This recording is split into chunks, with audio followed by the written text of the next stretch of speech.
In a nutshell, I think regulators around the world are trying to get their heads around what cryptocurrency really is. And then when you add asset backing to that currency, when you want to sell it to the public or to institutions, it does get a little bit complex. And I think the era of completely unregulated utility coin offerings is probably coming to a close. It may have another 12 to 18 months to run, who knows. But I think regulators around the world are looking very hard at how to protect investors, also protect the companies themselves, and make sure that there's a better chance that what they're doing is actually building a legitimate business. So I think that's actually a really important development.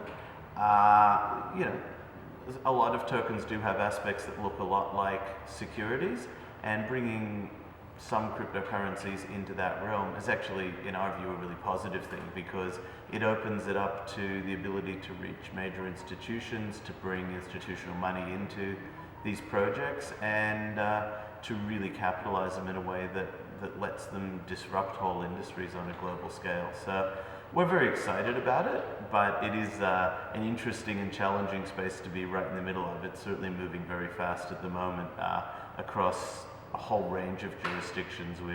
We're certainly actively looking at Malta, Gibraltar, Singapore, Hong Kong, Switzerland, the United States, and there's a lot of activity happening in other places as well. So very exciting and interesting space, pretty expensive to navigate too, but we're working our way through the issues so that we can make sure we protect the business and have a good basis to build a really sustainable, fast-growing business and protect all our investors as well. It's exciting to be going back to New York City.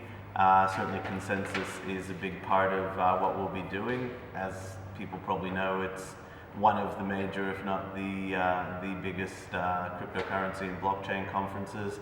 There's expected to be over 4,000 people there, and I hope to meet the vast majority of them over 3 days, particularly investors and people who are interested in participating in coin sales, and also potentially some really exciting technology partners who might help us get to market more quickly and with a more exciting offering.